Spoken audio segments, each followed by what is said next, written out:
Gorka's it's good for my CV. Gorka's good for my CV. Put it on LinkedIn, don't forget. Good for my patriotic CV. Thank you. You can show the funders.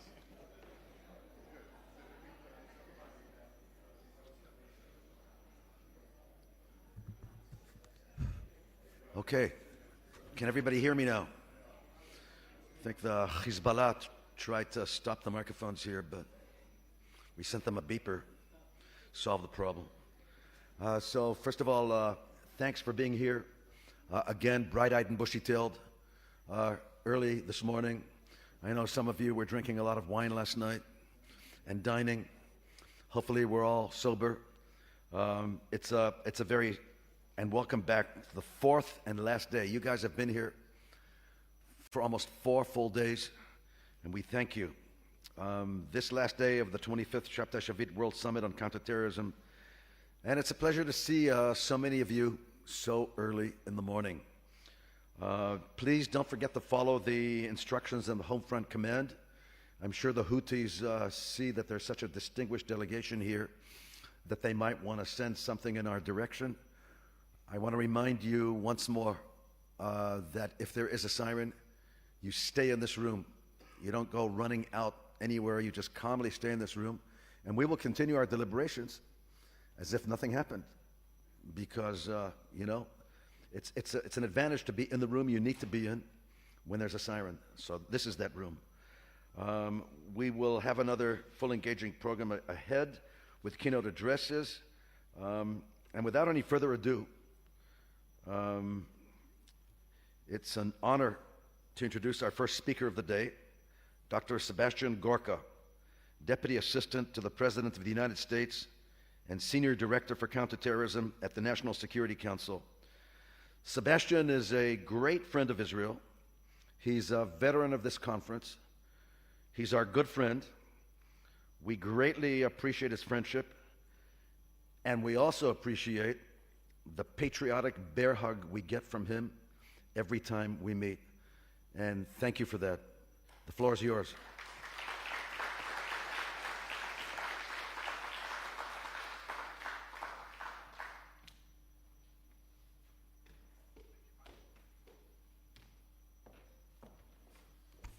Thank you, Jonathan.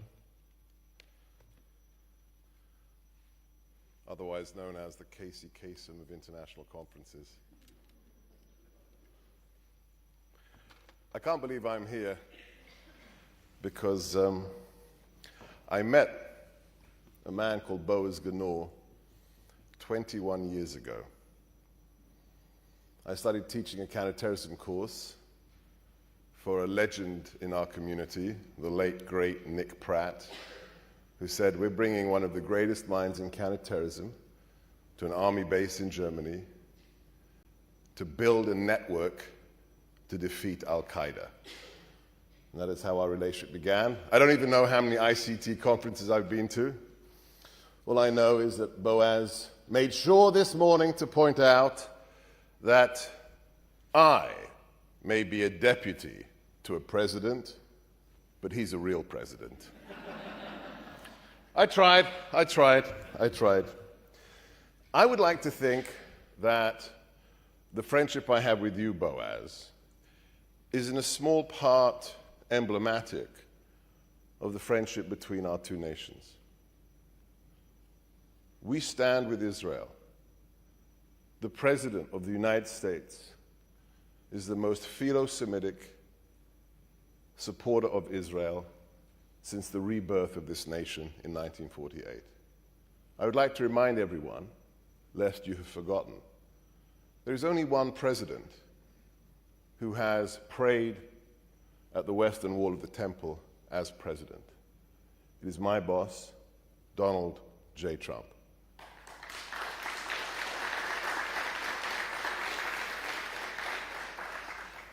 Not only that, he did something quite stunning after 23 years of other politicians breaking their promise to Israel. He moved the embassy and recognized Jerusalem. And I will tell you a story about that in a moment. But first, I want to thank Boaz for inviting me. But on behalf of all Americans, I say this not as somebody working in the White House, but I say this as a taxpayer. I say this as a member of Judeo-Christian civilization. I thank you for what Israel has done in the last 712 days.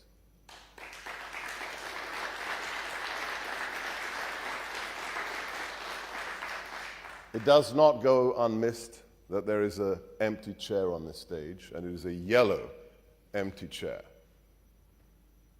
The sacrifice this nation has gone through, the hostages who are still being held in captivity, hostage affairs belong to me in the White House. I meet with families of the hostages almost every week, and I reassure them that our president is doing everything to get every single Israeli, American, any nationality hostage back from the clutches of Hamas.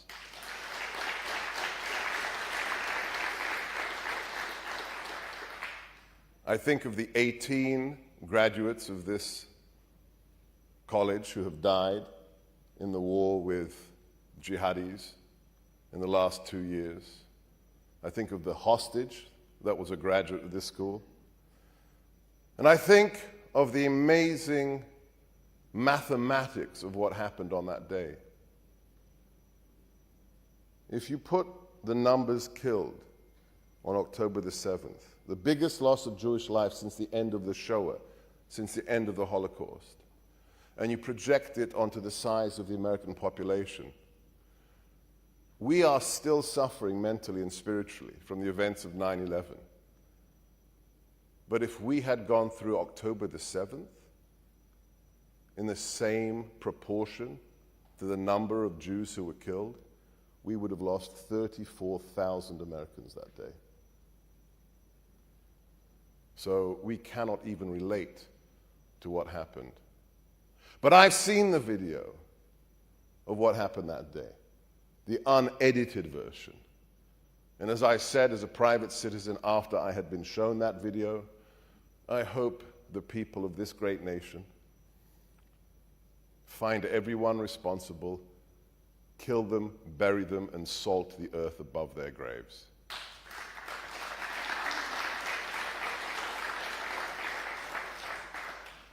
Why?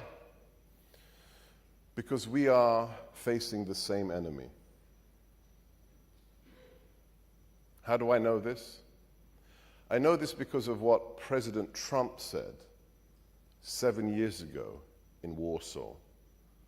The most important speech I think he has ever given.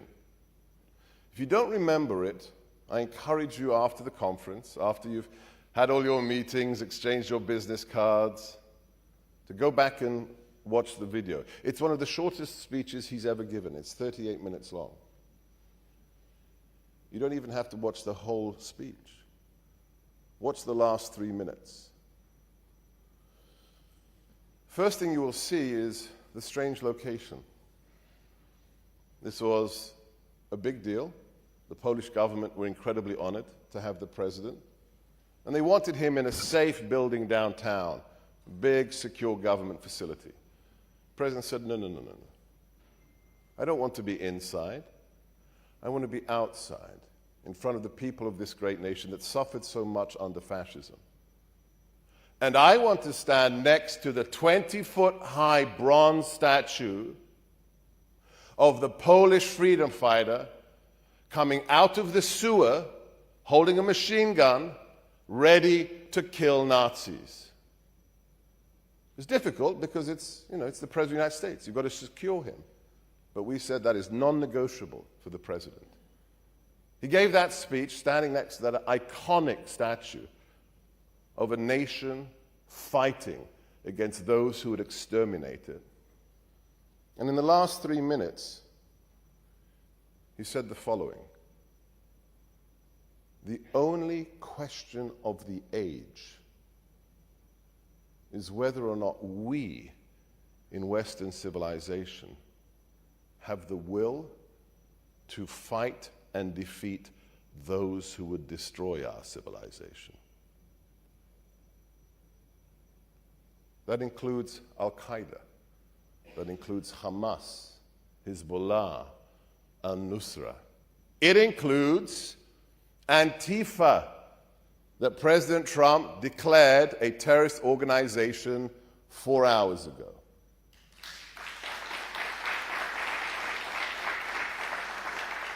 And that decision is personal for me because I had a good friend called Charlie Kirk, who for the last 9 years, because he wanted to promote exchange of ideas and debate on college campuses, was labeled a Nazi, undermining everything that word means, was called a fascist by groups like Antifa. And now he's gone. Killed because somebody politically disagreed with him and called him the same name as people responsible for the final solution, for the death camps, and for the gas chambers. We will not permit that in our country, and we will not permit it to threaten our friends, such as Israel. We are in a war between civilization and barbarity. That is the simple description. And to be there just 3 days ago at the site of the unveiling of the Pilgrim's Way in Jerusalem, from the sacred bathing pool all the way up to the temple, to be there with Prime Minister Netanyahu, to be there with my boss, Acting National Security Advisor Marco Rubio, and the great Ambassador, Governor Huckabee, who all said the same thing. We are on the front lines of a civilizational war. To stand on the literal flagstones that every Jew had to walk on to pay pilgrimage to the temple every year. The stones that Jesus and his parents walked on helps us remember the stakes of the fight involved. And here's the good news. Nothing we do compares to what you've been through. Nothing in terms of the last 2 years. But I will say this. America is back in the business of counterterrorism.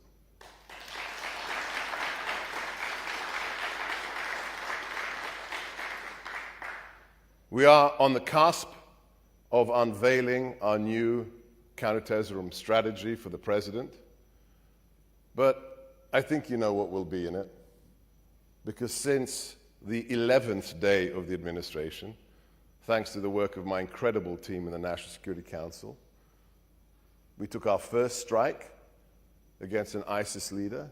And since that time, less than 9 months ago, America has killed almost 400 jihadis, leading jihadis, around the world. Those who want to enslave or kill you, your family, us, and anyone who stands in their way. Not only that, and for some this is hard to cognitively accept, in the first week, the president designated the cartels as terrorists. Let me take this opportunity at this incredible event, at this beautiful college, to explain why. Again, it's about numbers. Not numbers of September the 11th or October the 7th, but numbers to do with those killed by drugs in our country. When I had a national television show, I dedicated one of those episodes to the question of the cartels. This was before I came back into the second Trump administration. And I decided to add up the numbers. I looked at every soldier, Marine, Airman, Coast Guard, killed in combat, wearing the uniform of the United States since 1945.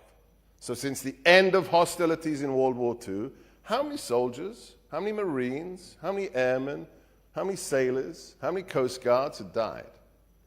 So those are the wars of Korea, Vietnam, Panama, Grenada, Gulf War, Gulf II, GWAT, Afghanistan. The total is 103,000 Americans killed in action. 103,000 Americans. Okay.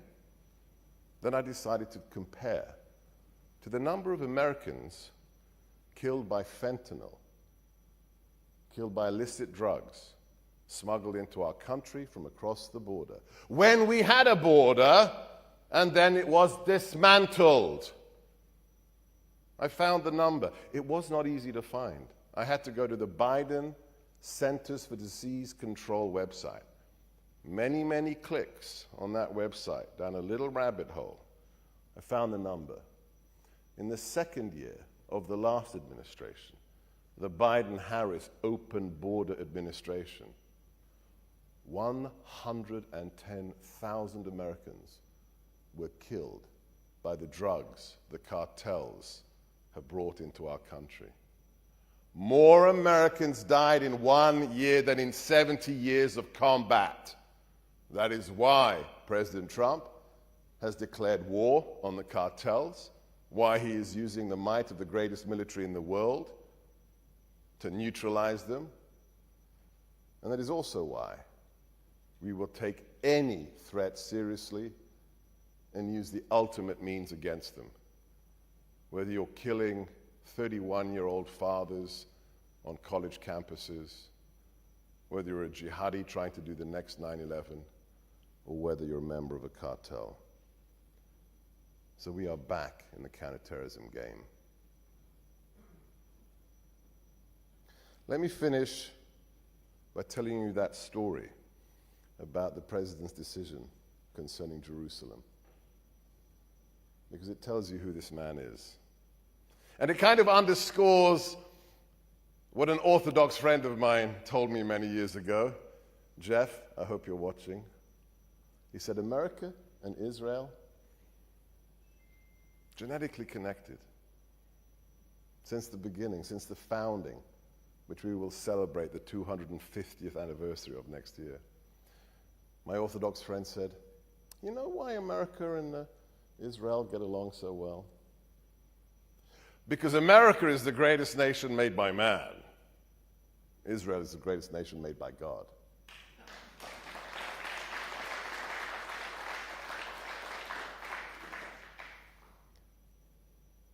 So, what happened on that fateful day? I can't reveal the names, it would be impolitic of me.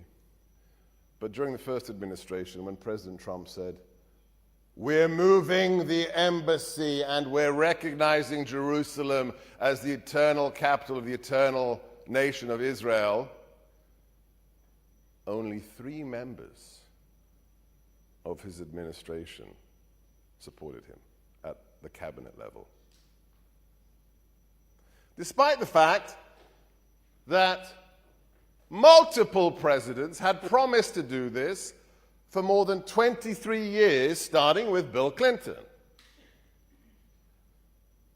And every 6 months since President Clinton said we're going to recognize Jerusalem, the American executive, the commander-in-chief, had to officially inform your government, sorry, we're not doing it this year. Twice a year for 23 years, we officially had to tell the world we are breaking our promise to our best friends in the Middle East. Well, that was unacceptable to President Trump. One of the members of the cabinet, who will go nameless, but his nickname may have been Mad Dog, was not so much of a mad dog. He was more of a lapdog poodle. And it hurts me to say that because I spent 2.5 years of my life teaching the devil dogs at Quantico. I love the Marine Corps. Sorry, Gavin. Sorry, John. This warrior of a Secretary of Defense told the president, don't do it. You can't move the embassy. You mustn't recognize Jerusalem, sir. You will ignite World War III, and I don't have enough Marines to protect all of our embassies in the Middle East. What was President Trump's response? He looked at quote-unquote Mad Dog, and he said, well, Jim, I'm doing it. I'm doing it for 3 reasons. Number 1, because I promised the American people during the campaign. Number 2, because we, the American people, promised the people of Israel 23 years ago. Oh, and thirdly, Jim, by the way, it is the right thing to do.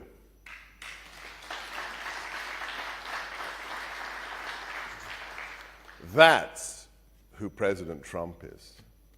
He understands. And that's why he stands by you in everything you have to do. And I'm delighted because my Israeli friends, you may have some difficulties domestically. What is the saying? If you have 2 Jews in a room, how many political parties? 3. So things are a little bit, chaotic politically, maybe. But that's okay, because I know, because I've seen it all my adult life. You will do whatever has to be done to make sure never again. You will do whatever has to be done to protect this nation. And I thank you for it. God bless all of the members of the IDF who are on the front lines, in the intelligence centers, that are fighting the civilizational war on the front line. But let me close by saying that we must have a holistic, a comprehensive, and a sophisticated understanding of the genesis of what we are witnessing today. Where does it come from? This idea that beautiful young girls at a pop concert in the desert can be slain, hiding in a toilet. I've seen the videos. Unarmed members of the IDF decapitated with rusty garden implements. I've seen it. You know it. You've lived it. You know, those are your relatives. Where does it come from? It comes from ideology. And one of the things we are going to take very seriously in the new draft counterterrorism strategy for the president is to understand we can kill terrorists very efficiently. We have demonstrated that in the last 8 months. But if they can continue to recruit replacements for the people we kill, it's an endless cycle. It's Sisyphean. It's pushing that rock uphill. What is the ultimate victory in this civilization battle with barbarity? It is to attack, to use a Clausewitzian phrase, the center of gravity of the global jihadi movement. Be it Shia, be it Sunni, the center of gravity is the ideology of global jihad. An ideology of global jihad that we are seeing on the campuses of the greatest colleges in the world in America. From the river to the sea is not a political chant, it is a genocidal chant.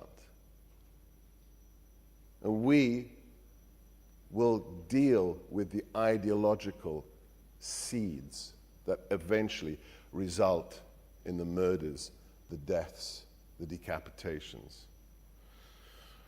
My State Department colleague, my good friend, Greg Legerfo, will have some exciting announcements to make later. The rest of his colleagues also will be issuing a document in the very near future that I have been permitted to just quote 2 sentences from that demonstrates how serious we are in understanding why anti-Semitism is at the heart of the war we fight. Anti-Semitic protests, attacks, and violence against Jews and Jewish institutions continue to escalate worldwide. Contrary to the popular impression that these anti-Semitic actions are all organically driven, US government reporting shows that foreign malign actors are seeking to inflame, exacerbate, and foment unrest and division, which we are concerned ultimately promotes anti-Semitic ideologies. This is not organic. This is not natural. This isn't just freedom of speech. This is an ideological war being seeded, being propagated by those who wish to destroy Judeo-Christian civilization. And we take it very seriously. Why? Because as the President said 7 years ago in Warsaw, the only question of the age is whether we have the will to fight and defeat those who wish to destroy our shared civilization. God bless Israel, God bless America, God bless you all.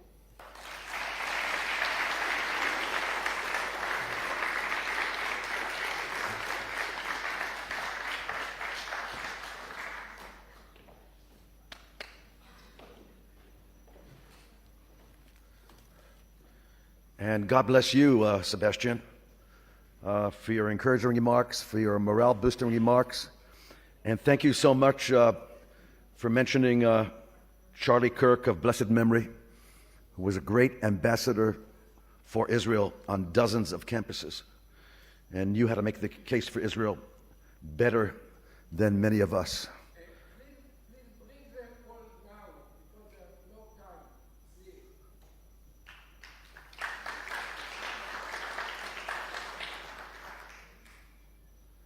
And now, it's my pleasure to introduce Gregory Legerfo. Did I say that right? Legerfo? It says here, it's a soft G. So I want to make sure that I said that right.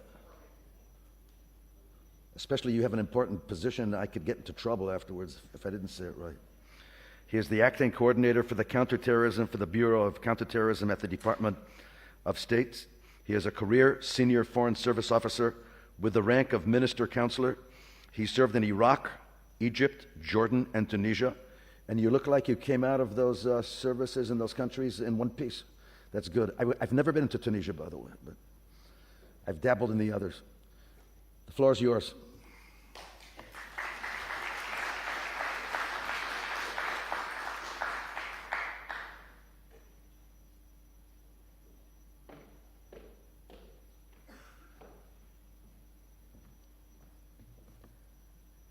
Good morning. Thank you, Jonathan, and thank you to Sebastian for warming up the crowd. It's great to be back in Israel. We're having a great visit here. Meirav, thank you, and the Ministry of Foreign Affairs for hosting us. We had a great discussion yesterday. We have an extraordinary, as you all know, but I just want to emphasize it, an extraordinary, long-standing partnership with Israel in confronting exactly what Sebastian just laid down as a civilizational threat against jihadi groups. I did get out of my assignments in one piece, Jonathan, but in all seriousness, I've been at 3 embassies where we've taken casualties from terrorist strikes, and all 3 attacks were from jihadi groups over the years, and it's something that has shaped my career. One of the reasons I'm here today, and then more broadly, just an honor to serve in this administration, as Sebastian laid out, the clear-eyed approach that we have in confronting terrorist threats. The President has made clear we will confront those who threaten our civil liberties, including freedom of speech. And as you all know, more than anyone, over the last 712 days, the confrontations that we have to take when necessary to confront those who threaten our way of life. I'm going to talk a little bit today about the diplomatic efforts that we're making to underpin all that Sebastian explained. We have an exceptional interagency team in the White House and across the Department of War, the State Department, our intelligence community, to confront terrorism. It's a great group. We're making great progress. As Sebastian said, We've taken action when necessary in Africa, across the Middle East to confront ISIS and other threats. Our focus is on destroying and disrupting terrorist networks, holding state sponsors accountable, securing our borders, protecting state sovereignty, and degrading the capacity of terrorist groups to threaten the United States. The Trump administration's approach to counterterrorism recognizes that America first does not mean America alone. We have strong counterterrorism partnerships across the globe with a focus on proper burden sharing from partners with shared interests. Burden sharing is not a concept I need to explain to my Israeli friends, but we are working across the globe to make sure that when we share risk in facing terrorist threats, our partners have to share burden. The threat landscape today is different from what we faced on the eve and during the aftermath of the September 11, 2001 attacks. ISIS and al-Qaeda continue to inspire their followers across the globe to conduct attacks, including in the United States, Israel, and Europe. ISIS in Syria and Iraq and ISIS Khorasan in Central Asia show ambitions beyond their regions, and al-Qaeda affiliates in Africa continue to grow.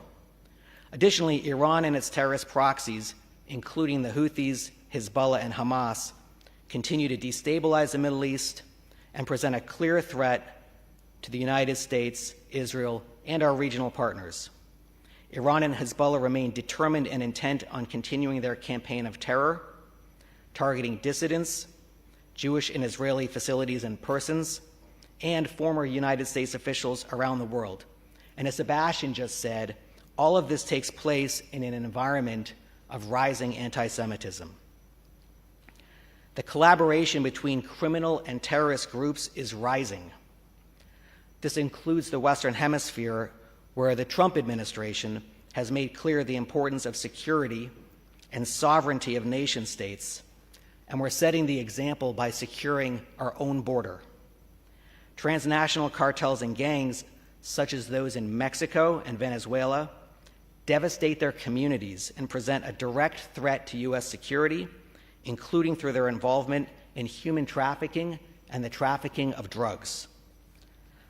Fentanyl last year caused an estimated 80,000 deaths in the United States. As Sebastian said, this has been going on for several years. This requires us to increase our attention to our own neighborhood, deepen coordination and partnerships in the Western Hemisphere, and as part of this broader approach, we're working with partners such as Paraguay and Ecuador to confront Hezbollah and other Iranian proxies across the Americas, and the expanded threat from their increased funding and planning activities in the Western Hemisphere, as well as potential ties of convenience with Western Hemisphere-based terrorist cartel groups. The Trump administration is clear-eyed and focused on identifying these threats and using all means necessary to eliminate them. The administration has used, when necessary, military tools decisively against terrorist groups and nations threatening the United States, in the Middle East, Africa, and the Western Hemisphere. Our designations authorities cut off resources to dangerous groups.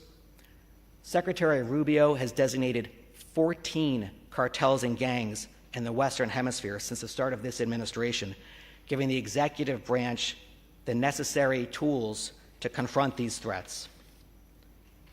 The administration has sanctioned several Iranian networks, including those who smuggle oil, shadow bankers, and the shadow fleet of vessels and management companies. And just yesterday, Secretary Rubio designated 4 Iranian-aligned militia groups in Iraq as foreign terror organizations. The United States works closely with our allies through our Counter-Transnational Terrorism Forum and Law Enforcement Coordination Group to improve awareness and coordinate action against Iran-supported terrorist activities. You may have seen a statement on that a couple months ago with us and some of our European friends. Through these and other fora, we are steadily convincing countries to designate, ban, and otherwise restrict Iranian-linked terrorist activity, including those of the IRGC. These efforts continue to yield results. Just a few days ago, Ecuador designated Hamas, Hezbollah, and the IRGC as terrorist organizations.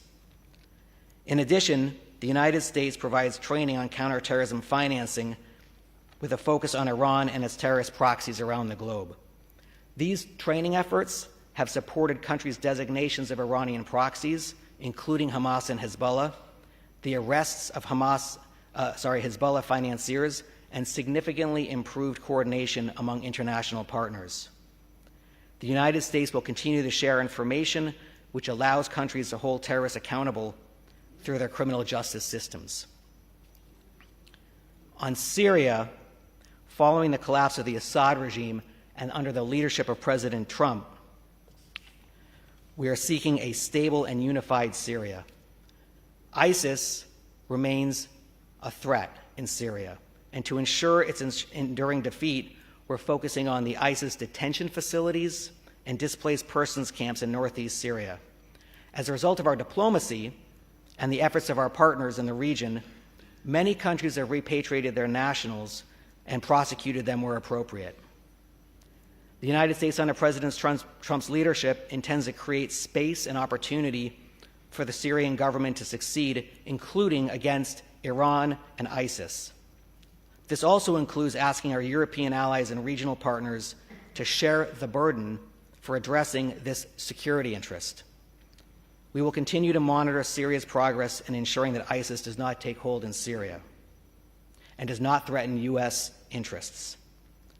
Another tool we have is the 89-member Coalition to Defeat ISIS. It's a massive coalition. It's probably the biggest coalition of nations diplomatically in recent memory, probably since World War II.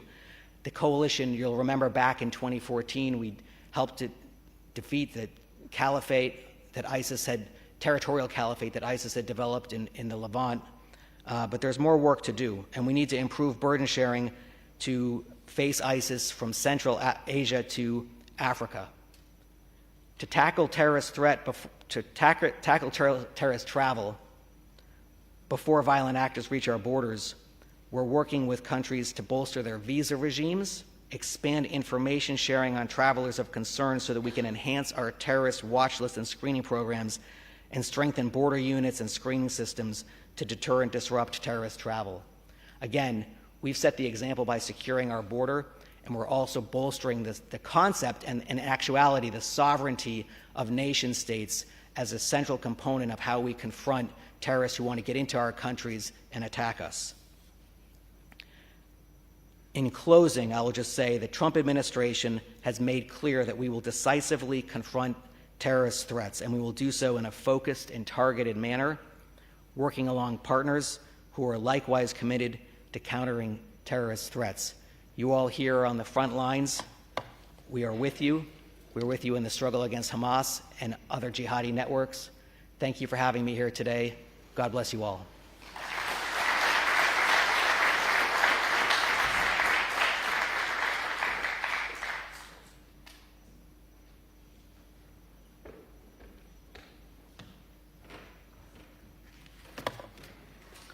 Thanks, Gregory, for your service. And knock out those smuggling boats out of the ocean. Keep the United States safe. And now it's my pleasure to call on Colonel Sean Morrow. We welcome you as our next speaker.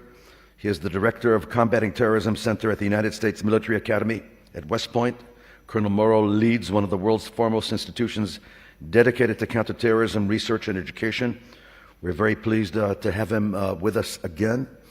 And I should mention that we're very proud of the dozens of students who graduated West Point, who have actually come to Reichman University here and have completed their master's degree here in counterterrorism.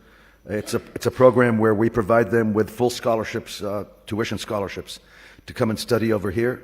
And we're also very proud of the fact that every year we have a colonel from West Point who comes here on sabbatical. So there's a warm relationship between West Point and Reichman University and ICT. The floor is yours.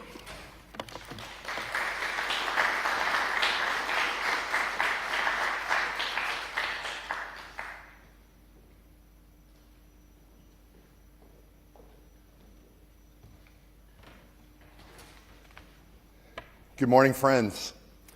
It's an honor to be back here at Reichman University, and we're so grateful to Professor Reichman and his vision and his effort and his persistence to make this the place that it has become. President Ganor, it's always an honor to be invited to spend a few days with you, but most importantly, to spend some time with this community that you have helped to build. I'm very proud of the long-standing friendship and relationship that our Combating Terrorism Center at West Point has with ICT. But of course, the relationship between West Point and Israel and the Jewish community is not a recent one by any means. In 1802, half of our first graduating class at West Point was Jewish. Now, though Simon Magruder Levy himself made up half of our first graduating class of 2, he started a proud tradition of over 1,000 Jewish graduates who have demonstrated excellence in our Army. But one is even more notable, not just for what he did for our Army, but what he did for Israel. General Mickey Marcus, who graduated from West Point in 1924 and served a complete career in the United States Army, was recruited by David Ben-Gurion to come here in 1947 and help in that war.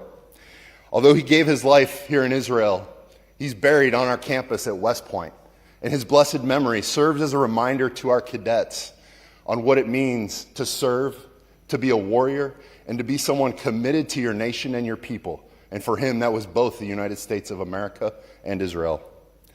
West Point is in the business of training our cadets to be warfighters and to be lethal. And their ability to see his plaque in our synagogue and to walk past his gravesite or jog past it on our campus is just a tremendous opportunity for our young leaders to think about their future and who they might become. Though I'm an infantry soldier and also a political scientist, I sometimes take on the role of amateur philosopher.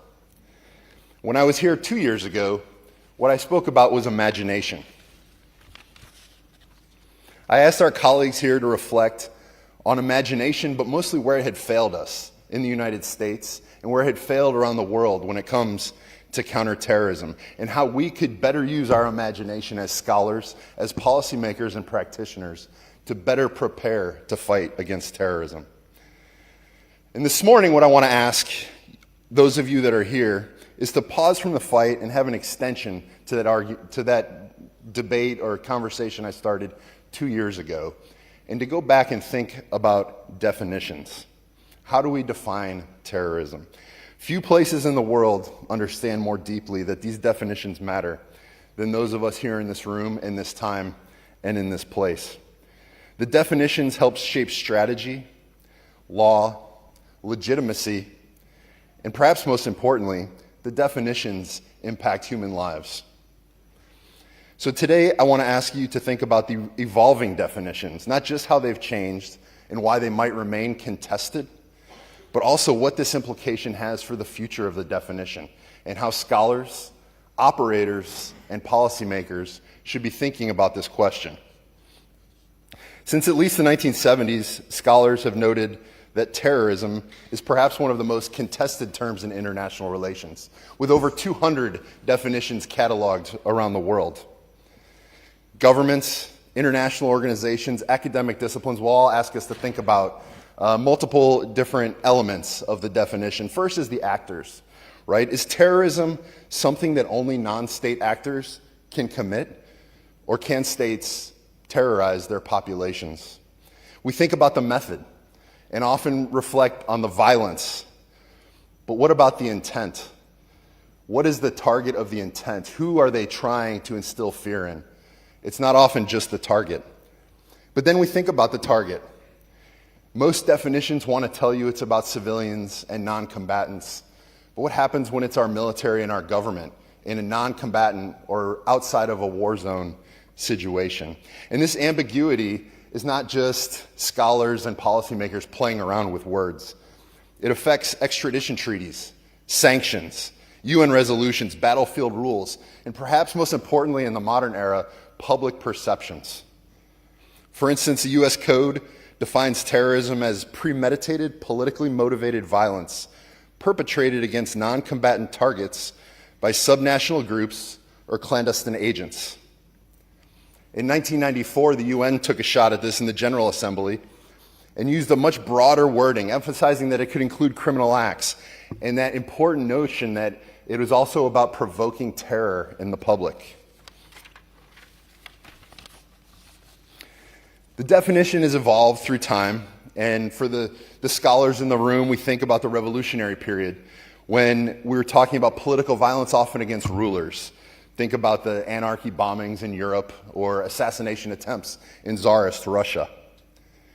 In the Cold War era, it got particularly complicated in the minds of some because terrorism was often shaped around these ideas of national liberation movements. And the United Nations had debates which showed a deep divide between Western states who wanted to just really focus on civilian targeting, while others said that, well, resistance to colonialism can't be labeled terrorism. And in the post-9/11 era, we gained a little bit more clarity, but it was less a tactic of insurgency and more became like what Dr. Gorka was saying. It was focused around this ideology and this borderless existential threat.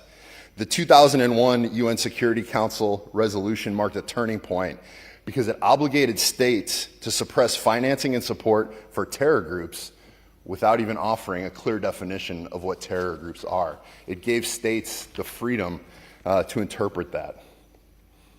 And the debate over whether governments themselves can commit terrorism resurfaces often, and especially when states deliberately target civilians. Look now as President Zelensky consistently beats the drum that Russia, not its proxies, but Russia, is itself a terrorist entity. Groups like Hezbollah might try to attempt to blur the line, pretending to be a political party or a social movement or an armed militia. But nobody is really fooled by this self-driven narrative. They're exactly who we know they are, and we must name them directly as such. Often some of the existing definitions are based around our historical understanding of violence against hard targets in real tangible space. But we need to really start thinking about what this means now and in the future, in the digital realm, in the cyber realm, in the AI realm. Radicalized individuals acting alone, whether inspired by jihadist propaganda or political ideology, also challenge definitions that in the past have required there to be an organizational struggle or a clear political objective. Israel's been central to the definitional struggle, and for decades, this community has lived with attacks on buses, restaurants, kibbutz, synagogues, and more recently, the awful attacks of October 7th. Israelis know better than anyone that choosing these definitions impacts the legitimacy of the fight. And international forums have sometimes tried to hesitate to label attacks here as terrorism. But you've provided the legal framework to define terrorism as an act committed with political, religious, or ideological motive intended to provoke fear or public panic or to force a government or international organization to act or refrain from acting. And this legal clarity has given Israel operational tools to fight this fight today and in the future. In my own country, our recent declaration of cartels as foreign terrorist organizations has opened up a whole array of tools and policies to fight a scourge coming across our borders that, as Dr. Gorka has said, has killed more Americans than any combination of knives, guns, or bombs ever has.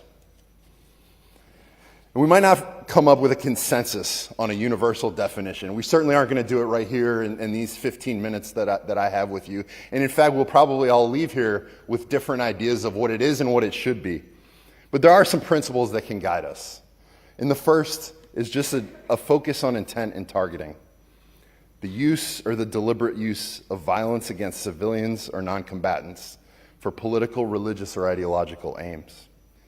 We can leave here knowing that there can be multiple levels, even within the same society or nation. That legal scholars must have very precise definitions to prosecute organizations as terrorist organizations or individuals as terrorists, but that operators often need the flexibility to be able to prosecute attacks on targets. We have to anticipate the new domains, cyber, drones, AI-enabled attacks that may produce the same strategic effects as traditional terrorism, but in a way we haven't thought about or seen yet. I think it's also important that we preserve a normative clarity. Because if everything becomes terrorism, then the term loses its meaning. It's a very powerful meaning. But likewise, when we hear the old adage about freedom fighters, we must ensure we stand firm against a slide into moral relativism, particularly when the victims are our elderly, our children, our innocents, our hostages. No man committed to freedom and liberty and justice will intentionally pursue the death of innocent life, of life that cannot be defended. That's solely the domain of cowards. That's solely the domain of terrorists. The evolution of terrorism's definition tells us something slightly profound, right? It's a concept that's not static because the act of terrorism itself is not static. It's constantly evolving and changing across all of those factors that I recently raised. For academics, we must continue the rigor in clarifying the terms. We got to build on the seminal works of Dr. Bruce Hoffman and Alex Schmidt to just continue to think not only what it is, but what it will become. For operators and policymakers, it means that we have to adapt our strategies and our tactics to threats that may no longer be just about bombs, but also about cyber, about narratives, about legitimacy, about information. As Dr. Gorka said, it's about an ideology. As our colleague in the room, Jenny from Latvian law enforcement, was telling me yesterday, we don't spend enough time thinking about the information domain of terrorism. That's where the ideology expands. That's where the tactics and the attacks come from, is the information domain. A failure to do so, a failure to think about this information and ideological domain, really misses some of the fundamental elements of new definitions of terrorism. And for all of us here today, especially in this time, in this place, at the true forefront of the fight against terrorism and against an ideology that wants to kill, it's important that we continue to lead at the cutting edge of both theory and practice. We need the scholars to keep doing the work. We need the think tanks to keep helping us understand. We need the policymakers who are willing to know that although the United States has had this pivot to strategic competition, this fight, this counterterrorism fight, remains critical, and we have the assets to prosecute it. And to the operators on the ground, I don't need to tell you anything. I just need to thank you. Thank you for being the ones that are willing to protect the flock. Ultimately, no matter how we define it, I think it can sometimes simply come down to this. If our citizens, our people who we love, feel terrorized, then we're dealing with terrorism. It won't matter to them, to those who we protect, what the target was supposed to be. It won't matter to them what the political objective was. What matters is that they are afraid for their children, for their families, and they wonder, can we protect them? That's terrorism, when people feel terror. It's our duty to think about these definitions before we're surprised by the next evolution of actors, by the next evolution of tactics, by the next evolution of objectives. And it is an honor and a privilege to be in this fight with all of you. Thank you.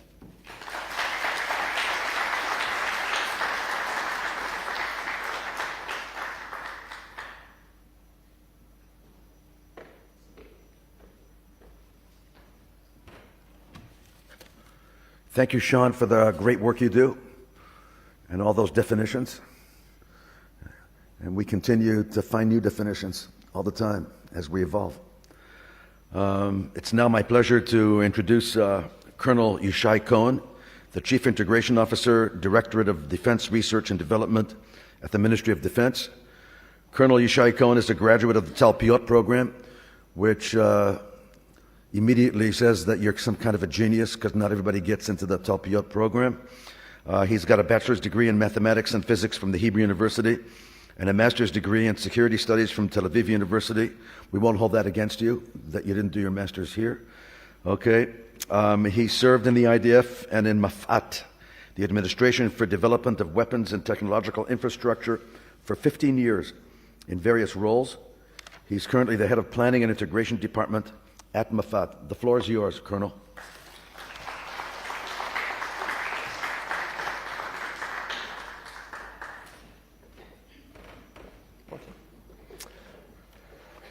Thank you very much, and good morning.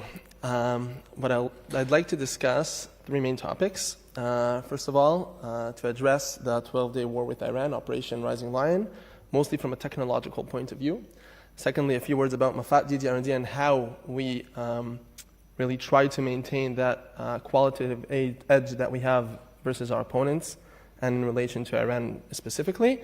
And I'll end with a few slides about defense tech and what's happening in the world, in the US mostly, in Europe, and also in Israel, in regard to how we want to boost innovation and really, again, maintain that qualitative edge that is so important for us. So beginning with Operation Rising Lion. So success has several factors, and obviously surprise is a main factor, and we've seen that on the downside in October 7th, and then we've enjoyed being the surprising side, both in Lebanon and in Iran, and that is very important. The execution was exceptional, mostly the Israeli Air Force, the intelligence community, that's also very important, but I want to really emphasize on the technological point of view. So looking at these four main domains, air defense, UAVs, precise munitions, and space domain, I'd like to, in the next few minutes, discuss how Israel has managed, with quality, to overcome Iran's pretty sophisticated arrays that we've faced. So beginning with air defense, Iran notably has a vast amount of ballistic missiles and drones, and we've seen what those drones have done in the Ukraine and their ability to cut off electricity for Ukraine in the previous winter. And that was a main threat when we were going to face Iran. And although we suffered some casualties from these threats, altogether we feel that we've had a very good, very successful 12-day war with respect to air defense. And I'll start with the ballistic missiles. So you can see here, more than 500 theater ballistic missiles were launched by Iran, and only 14% of those actually reached targets within Israel. I'm not saying their targets, I'm saying targets, because as was discussed in the previous session, some of the targets were civilian towns and not necessarily just military targets. And 86% of them were successfully intercepted. And that is mostly thanks to the upgraded Arrow system that we have here in Israel, and in partnership with the US, that plays a crucial role both in the development, procurement, and in the actual war, where the US had boots on the ground helping us here in Israel. So that is a worldwide success, 86% versus these threats, and it is leaning on more than 2 decades of development of these systems that are well known to be the best of their kind in the world. Again, Arrow system, and in the next slide I'll touch Iron Dome for a moment. And from an economic point of view, so interceptors are known to be relatively expensive, and each interceptor could cost several millions of dollars, but we've seen what happens when a missile from Iran that has a warhead of 750 kilograms hits its target, and there the damage could be several hundreds of millions of dollars from one hit, and then the economic equation is already obvious that you want to intercept those threats, and you don't want to let them get through, leak through. And just a simple mathematic computation shows that if we had only 14% of those targets leak, the meaning is that the damage that could have been inflicted on us is 7 times higher. And that means that we would have had, if the actual damage is about several billions of dollars in Israel here, we could have had a much larger damage here. And that is an excellent success of the systems. And one more thing to note here is the fact that part of the reason that Israel has such good air defense systems is the fact that we have the ongoing, unfortunately, our neighborhood is not so pleasant, and we have that ongoing friction and possibility to learn from the battlefield and quickly implement improvements to our systems. And you can see here that for the Arrow system, just several weeks before the attack actually happened, there was another upgrade to the Arrow system that helped it reach such high success rate. Moving on to drones, and I'll start with showing a video here. So this is the known Shahed 136 Iranian drone that has been very successful, unfortunately, for the Russian side in the Ukraine.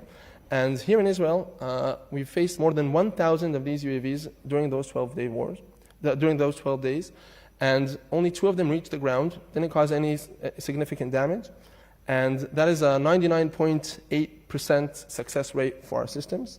Most notably Iron Dome, that is well known to be, I'd say, the best of its kind. And worth noting here again is the fact that Iron Dome didn't start as a system versus drones. Iron Dome started as a system to intercept 122 millimeter rockets from Gaza, And throughout the years, it has evolved and been improved to be such a good and successful system facing drones. And during the war with Hezbollah, we also learned some very important lessons. And with DDR&D, MAFAT, with Rafael, ELTA, with the industries in Israel, during the past March, we went to a test and improved the system. And those improvements met the field eventually and allowed us to reach such a high success rate. So that's for air defense, and I'd say the Iranians also have air defense systems, and they were all basically taken out by the IAF in the opening days of the 12-day conflict. And on the other hand, our air defense systems were able to work successfully throughout those 12 days. And that is one main factor in that quality edge that we always have to maintain versus our adversaries. Moving forward to UAVs. So again, the Iranians had UAVs, we have UAVs. Those 1,000 UAVs that the Iranians sent to here didn't really cause any damage. On the other hand, and these are all videos that have been out, our UAVs were able to actually hunt. So this is a ballistic missile launcher, and within this relatively short video, 3 of those launchers have been destroyed by our UAVs. Operating over Iran as if it was our backyard. We're used to our UAVs being very successful in Gaza, in Lebanon, and here we're speaking of UAVs that are operating 1,500 kilometers away above the Iranians and hunting their systems. And you can also see another strike here versus are typically dependent on GPS to accurately hit their target. And what we were able to do in Iran and recently in other arenas too is to operate sophisticated long-range weapons that were able to hit targets from far away without endangering our own pilots, and to hit precisely with pinpoint accuracy those targets, regardless of the GPS situation in Iran. And that is a unique capability that Israel has developed throughout the past 2 decades, and we've enjoyed it very much in Iran. And again, in recent weeks, we've also seen it work in other arenas. And this is again something that we have to work very hard for several decades to reach such a capability that maintains and allows us to operate with that edge over our rivals. And space domain as the last example. You can see here more than 12,000 satellite photo images captured within those 12 days, allowing immediate targeting to attack targets above Iran. And this is a growing domain. Nowadays, everyone speaks of new space, and this is another domain where we have to maintain our advantage versus our enemies. So I gave these 4 examples, and moving forward to discuss MAFAT and how that works. I'll just 2 slides about MAFAT. So the main goal of MAFAT is to create and maintain the qualitative edge of Israel, the IDF, in defense versus our enemies. So you can see here a few of the figures, and I'll move on immediately to discuss the evolving field of working with startups. So these are the 4 missions that we've had. I'll note one exceptional thing about MAFAT. Many countries have organizations that are in charge of R&D, of procurement. One thing that is special here in Israel, and we enjoy the fact that everyone in Israel mandatorily has to go into the army. So we also have elite technological programs. I'm a graduate of one of those, and the fact that we can have these programs in Israel, that the best minds in Israel, the best technological minds in Israel, go into the army and serve, and then some of them also find themselves in our industries and allow us to have those brilliant, innovative minds working on defense and maintaining that qualitative edge. That is a key, that is something that is very crucial in order to maintain that edge and to succeed. Moving forward to some examples. So these are known systems, worldwide known, and also best sellers, if I may say. Iron Dome, the Arrow system, the Trophy system, an active protection system for tanks, etc.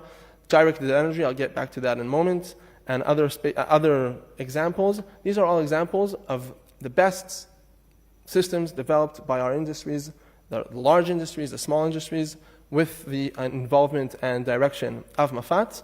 And these all served a key role in the past war. Even directed energy, I'll mention just this example.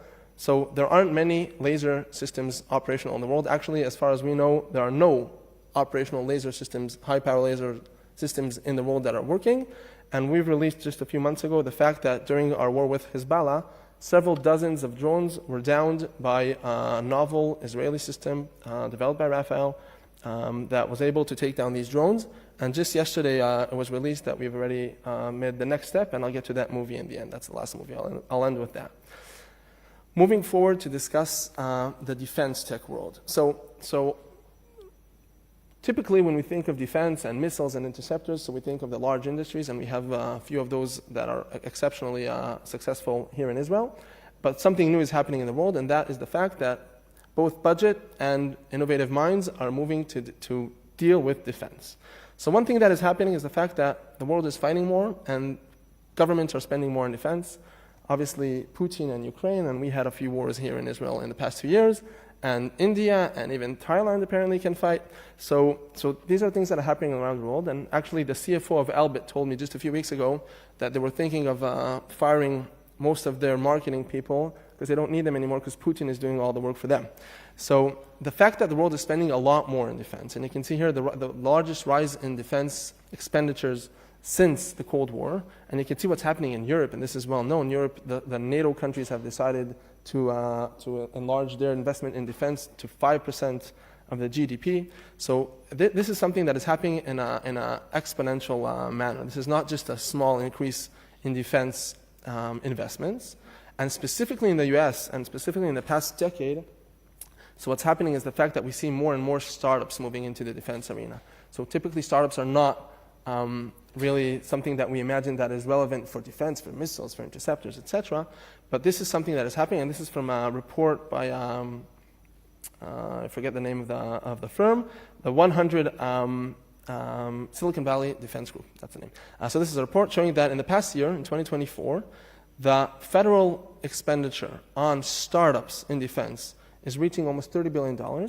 And more important is the fact that private equity, private capital that is raised is more than that by the federal government. And it is exceeding $70 billion in the US alone in 2024. And something interesting that is already happening is the fact that if in the past, the only people that were investing in defense were governments, what we're seeing now is that this is becoming also an economic manner, and private, as I mentioned, private capital is raised and really boosting this innovation and these companies. And you can see here more than 20 times since 2019, excluding SpaceX. And there are some that claim, and I'm not going to say I agree fully with this claim, that this is already a new next revolution, the next RMA. The ability to adapt quickly from the civilian market that is running very quickly, autonomous systems, AI, etc. This is changing the battlefield. I'll add my own view. Changing the ground battlefield, at least, with respect to the Air Force and the Space Command, etc. So I don't know if this is exactly an RMA, but definitely something interesting happening in the US. And the leading companies in this new field of defense tech are already reaching valuations that exceed the traditional companies. For instance, Elbit, which is the largest private defense company in Israel, valuated at about $20 billion. Anduril, which was founded in 2017, is already valued in $30 billion. So this is something very interesting happening.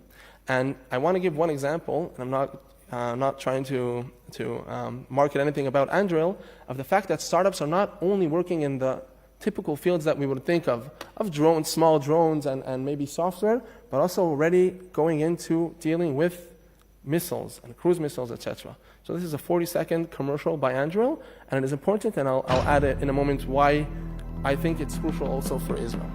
So this is I'll let it speak for itself.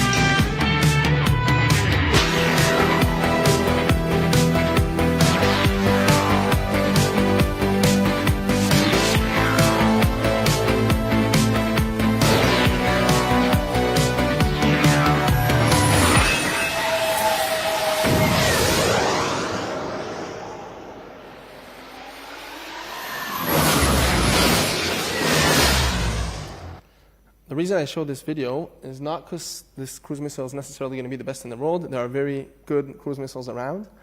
But what's interesting here is the manufacturing. The fact that we're looking at a startup that is changing the way industries manufacture and produce equipment for the military. And this is a cruise missile.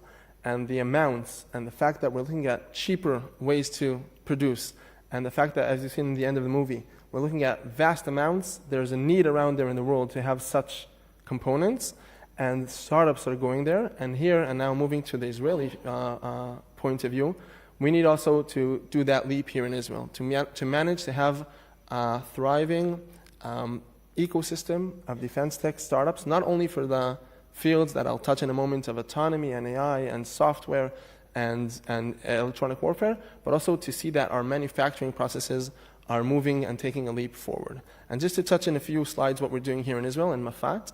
So we've established a brand, MAFAT for startups, and Dr. Danny Gold, the head of MAFAT, has already set the goal several years ago that we want to work a lot more with startups. We want to have an ecosystem here in Israel of not only the large industries, but also see how those minds, those innovative, talented people that work in the startups can also contribute to our defense. So you can see here that during the war, this is from the beginning of the war, we've almost doubled the amount of startups that we work with in MAFAT. These are all startups, more than 300 startups that have received a purchase order from MAFAT, either an R&D contract or even an equipment contract. So this is the current state.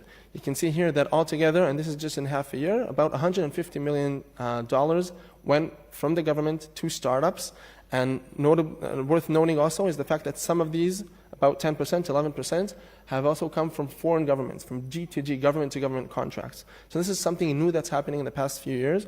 And just this week, the US Army has came out with a program called Fuse that they want to start working as a VC and to invest in innovative startups, small startups. And here in Israel, we're also aiming to exactly that, to manage to leverage the unique ecosystem of startups, the very short time to market, the very innovative thought. We have a need to have that type of ability also, in addition to the traditional and very successful industries that we have, in order to always be a step before our enemies.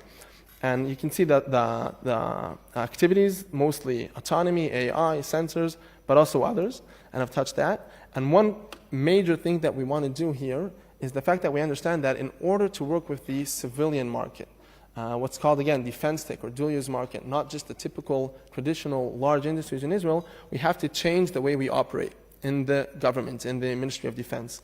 And one main thing here is the flexible contracting. We understand, for instance, that a startup cannot wait half a year to receive a contract because it needs that flow of cash in the beginning. So we're trying to shorten the time that it takes us to give out a contract. We also understand that a startup cannot allow us to have the IP and equity. In a typical contract of the government, of the Ministry of Defense, whenever we put money into a project, we take the IP. It's part of our RP. For startups, we understand that cannot work. So we're changing also those things. And we have accelerated programs to support these startups. And these are all, and we're trying to already have to cooperate with VC funds. So these are all things that we have to change in the way that we as a Ministry of Defense operate in order to have this ecosystem thrive and move forward here in Israel. We're also having exhibition, conferences, etc. A Defense Tech Week that we have once a year. Last year was the first time. This year in December will be the second one. And this is all to serve this vision. Obviously, everyone knows that in cyber, for instance, Israel is a central hub in the world, probably one of the two top ecosystems in the world. And we want to be there in defense tech too, not only in cyber, not only in software, but also in actual military equipment. We want to see that we have many more small companies providing their abilities, their talented minds, and this has a strategic value, it has an economic growth factor. Obviously, the human talents are important, and above all, as I wrote here, we want to maintain and create this qualitative edge and advantage that we have over our enemies, as seen in that 12-day war that we've began with. And just to end with two more videos, and these are recent releases. So as I mentioned, we had a very successful 12-day war from a technological point of view. And obviously our enemies understand that too, and they're not resting. And I'm sure that as I speak in Iran, there are many people thinking how they can close that gap that has been presented by us. And our job is to always get that gap as large as possible for the next round. And two achievements just for the past month. One is the launch of Ofek 19, our newest satellite, a radar satellite that has been launched just a few weeks ago. You can can see here the industries involved. And this is the most sophisticated satellite that we have launched yet to date. And it will provide the ability to for reconnaissance day and night. Again, this is a SAR, a radar satellite, so it doesn't have to have daylight. Launched several weeks ago and allowing us, and one of the special things about the space domain, about the satellites, is their versatility. The same satellite can be used in Gaza, in Lebanon, in Iran, the entire Middle East. So this is a key achievement just a few weeks ago, and we understand also that in the upcoming years we will have to launch many more of these large satellites, smaller satellites, to always maintain the ability to be a step before our enemies. And with that, I'll move to my last video that has just been released last night, 8 o'clock at night. And this is our newest achievement with the high power laser together with Rafael. So we've just completed the final development tests of our high power laser system that has been long waited. And you can see here successful interceptions versus a variety of threats: UAVs, mortars, rockets. And this is something that will change the equation, the economic equation of interception. This is really a game-changing capability and high-end technology. And as far as we know, we are the first in the world to operate to operationalize such a capability. 3, 2, 1. Target launched.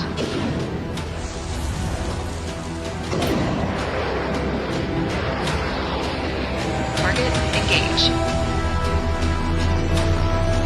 Laser interception in progress. Successfully intercepted. Target successfully intercepted. Target launched. Target launched.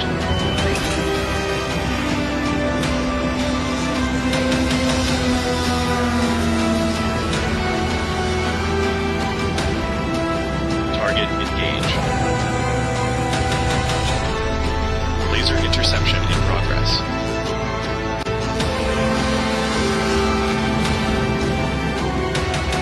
Successfully intercepted. Target successfully intercepted.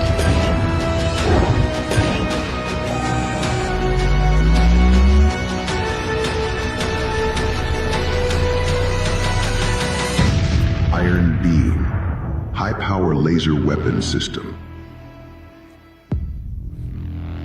And this system has also been called Oreitan, named after one of the officers that was killed just 1 year ago in Lebanon, one of the first of the IDF troops to cross the border to the maneuver versus Hezbollah.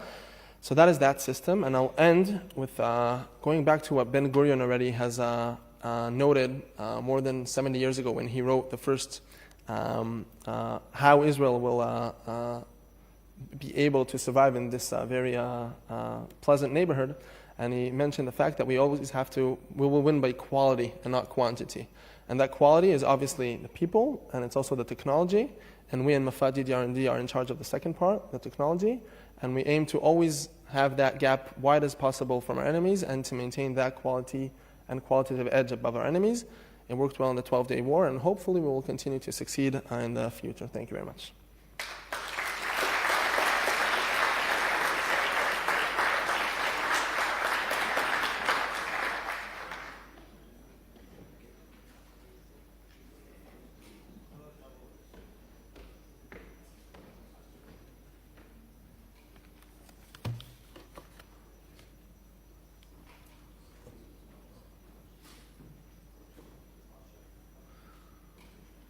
Well, it appears that the iron beam is actually also a ray of light of hope. And economically, we can save billions by using that system. Now we turn to a more solemn and sad part of our program this morning. It's the memorial service for the victims of 9/11 and worldwide casualties regarding terrorism. As a result of this infamous day, 9/11, this is what brought the late Shabtai Shavit, Professor Reichman, and Professor Ganor to create the World Summit on Counterterrorism. So this conference that you're at was actually launched by 9/11. And this ceremony is an opportunity for us to honor the memory of those whose lives were taken by terrorism and to reflect on the enduring impact of these tragedies on families, communities, nations. Once more, I ask Professor Ganor to come to the stage and deliver his remarks.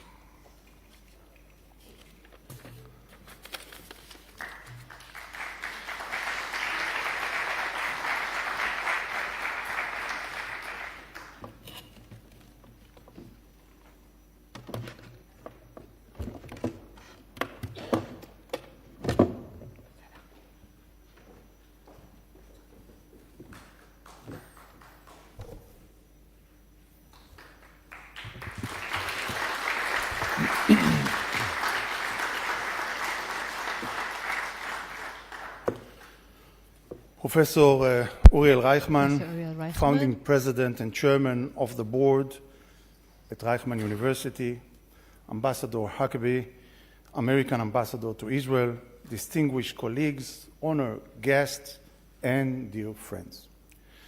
Since the worst attack of terrorism in modern times occurred in September 11, 2021, we are holding every year a memorial event for the victims of this atrocity at the ICT International Conference. On this event, we pause to remember. We remember this horrific morning when the skies above New York and Washington, D.C.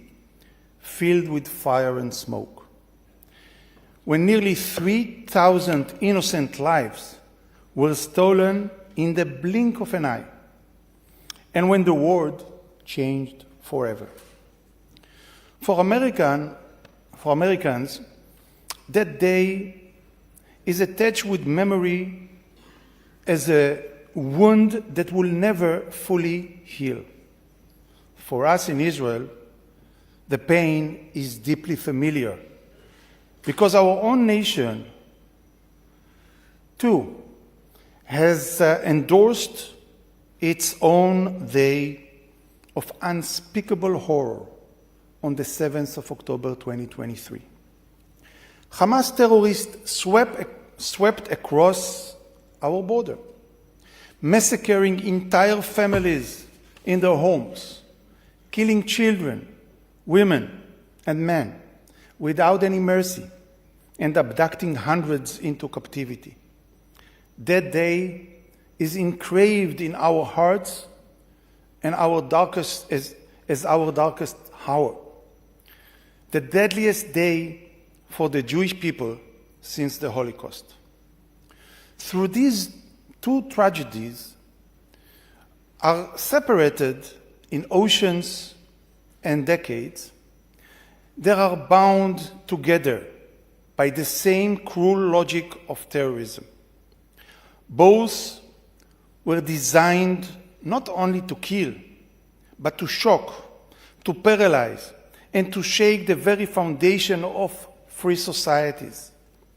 Both targeted civilians, men and women, on the way to work in New York, and families gathered in their homes in Israel, because terrorism has always strived on the suffering of innocents.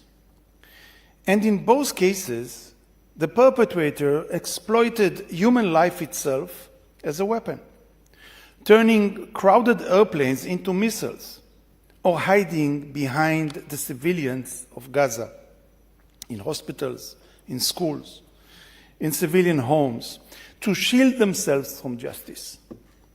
Probably everyone old enough to remembers where they were in the morning of the 9/11. I happened to be in the United States, specifically in Palo Alto. I had been sent there at the request of the Israeli Ministry of Foreign Affairs to speak with the Americans and explain to them the difficult dilemmas that Israel was facing during the era of the Second Intifada, as we struggle to thwart the deadliest wave of terrorism, the suicide attack phenomenon. On the morning of the 9/11, I was scheduled to deliver a lecture entitled, quote, "Suicide Attacks, the Israeli Challenge." Yet, as the lecture began, the title suddenly felt anachronistic. Just a few hours earlier, the phenomenon of suicide attack was no longer merely an Israeli challenge, but had revealed itself as a global challenge. This is not the first time that strategies of international terrorism have been adopted from Palestinian terrorism. The world has already seen this with airplane hijacking, with lone wolf attacks, with suicide bombing, etc. For decades, Israel has tragically served as the experimental laboratory of global terrorism, where methods are first tested before spreading to the wider world. That is why experts everywhere must carefully examine the new form of terrorism unleashed by Hamas on the 7th of October, what I call the mass raid attack. In this unprecedented assault, hundreds, even thousands of terrorists infiltrating from an ungoverned territory into neighboring towns, villages, and kibbutzes, where they murder, torture, rape, and kidnapped innocent civilians. This horrific phenomenon, which devastated Israeli communities along the Gaza border, could one day be repeated elsewhere. One can imagine similar scenarios unfolding in European neighborhoods that border regions controlled and influenced by radical jihadist movements and their supporters. Local and global terrorism confront us with profound challenges. We face terrorism adversaries who recognize no borders, while we, as Western democracies, remain bound to the rule of law. We are forced to fight enemies who deliberately embed themselves among civilians, exploiting our morality to protect their immorality. We confront an ideology that does not die with its leaders, but mutate and spreads, carried on new platforms, in new languages, in new generations. This is not only a military struggle, it is a battle of ideas, of legitimacy and values. The lessons from both 9/11 and 7th of October are clear. No nation can stand alone in this fight. We must share intelligence, connect the dots, and prevent the next attack before it happens. We must exchange experience and knowledge, from urban combat in Gaza to counter-radicalization efforts in Europe to aviation security in the United States. And together, we must confront the moral dilemma that terrorists forces upon us, so that we can defeat them who abuse civilians without betraying the values we are sworn to defend. And so, as we remember the victims of September of 11 and the 7th of October, we must also draw strength from this memory. May the memory of the victims be a blessing. May their families find comfort in knowing that the world has not forgotten. May our shared commitment to resist terror and defend freedom be living legacy we carry forward in their name. And may the Israeli hostages be released without delay and return to their homes. Amen.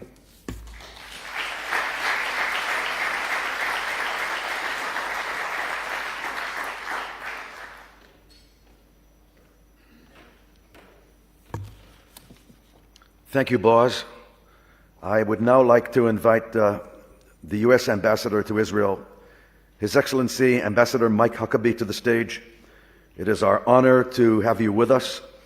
Ambassador Huckabee is the former governor of Arkansas, devoted and true friend of the State of Israel, And God bless you for your support of our country. We do not take it for granted. We've had many ambassadors here, very few like you.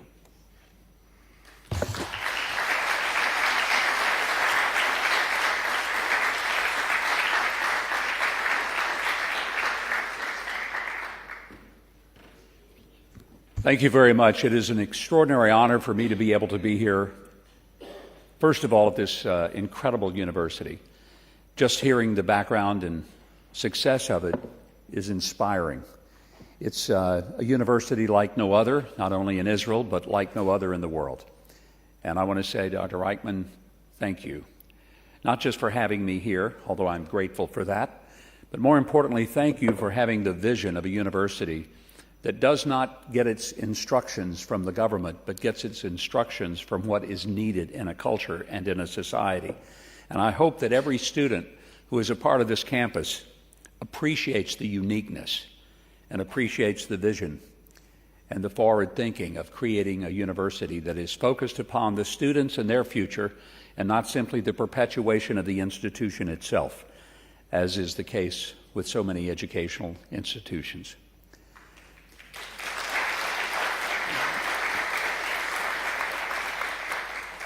As Boaz was speaking about where we were on 9/11, I think it's true that any above the age of 5 will probably remember very vividly where one was on that day. I was serving at the time as governor of Arkansas. I was attending a meeting of the Southern Governors Association in Lexington, Kentucky.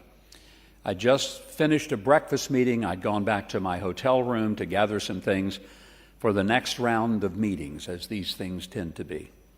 As I walked into my room, the phone rang. It was the state police detail who was with me. They said, "Turn on the television. Something very strange is happening in New York." I turned on the television, and the first plane had hit the tower. And at that moment, nobody could really figure out what was happening. Was this an accident? Was it a small airplane that had veered off course, but the impact appeared to be much more severe than a small airplane could have created? And why would a larger plane, an airline, with all of the sophistication that it has of navigation, errantly flown into a building the size of the North Tower of the World Trade Center? And as anchors on television were trying to get reporters to the scene and have some understanding of what was happening, as I was watching live, as many of you perhaps were as well, the second plane hit the South Tower. And at that moment, the world knew this is no accident on a day in which the sky was blue and clear. This was intentional. These were acts of terror. And over the next few hours, as another airplane flew into the Pentagon, and as United Flight 93 was commandeered by passengers who knew they were taking their own lives by preventing that plane from flying into the U.S. Capitol or perhaps the White House, the world came to a stop, a dead stop. And certainly we in the United States realized our lives would never quite be the same. We thought terrorism was something that happened to you here in Israel. We assumed that it was the kind of thing that we might see little flickers of it, maybe occasionally somebody instigating an attack on an individual or a small group.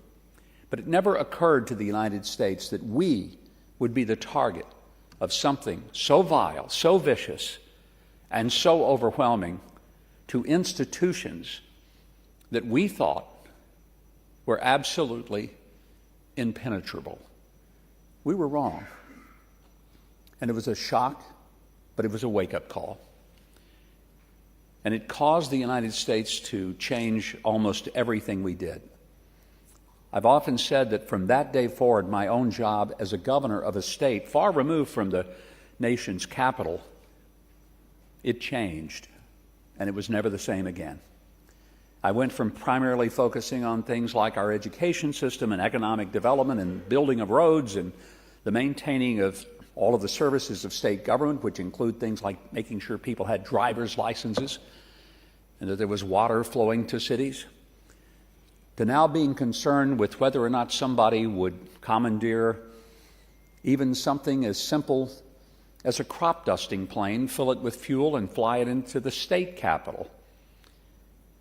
We suddenly became immersed in a culture that we were really not prepared for, a culture that made us all, as governors across all 50 states, end up getting top secret security clearances so that we could be brought in on the joint terrorism task forces that were being set up all across the country that involved federal agencies like the FBI and the intelligence agencies, as well as our local police agencies. It transformed our focus. And we were spending time doing things that, quite frankly, when we campaigned for the office, we never imagined that it would include something like counterterrorism. A lot of what we had to learn it from the Israelis, because your entire existence as a nation has been fighting counterterrorism. And I could say back to 1948, but it would be more appropriate to say you've been fighting terrorism for 4,000 years. It's not something new. The desire to annihilate the Jewish people is as old as Abraham, and it's as recent as yesterday. Today, as I come here to speak with you, I do so with a deep understanding that there is a desperate need in our world to recognize what you are up against, because it's what we in the United States are up against. Your enemies are our enemies. And unfortunately, there are some people in America who don't seem to fully understand that. The same people who attacked us on 9/11, that same ideology, that same level of vitriol and hatred is exactly what you face every single day in trying to protect your very existence as a nation and as a Jewish people. And it's why when the 12-day war with Iran was so significant, I got to tell you, I was incredibly grateful to President Trump for recognizing that it wasn't just Israel's war, that Iran having a nuclear weapon was a threat not just to the state of Israel. Because for 46 years, Iran has said, death to Israel, and then in the same breath said, and death to America. I was around in 1979. I'm sure you can look at me and tell, yep, you certainly were. And I remember when the Ayatollahs took over. And I remember very vividly what they said then, what they never stopped saying since then. And that is their ultimate goal was not just to take on the little Satan, Israel, but to take on the great Satan, the United States.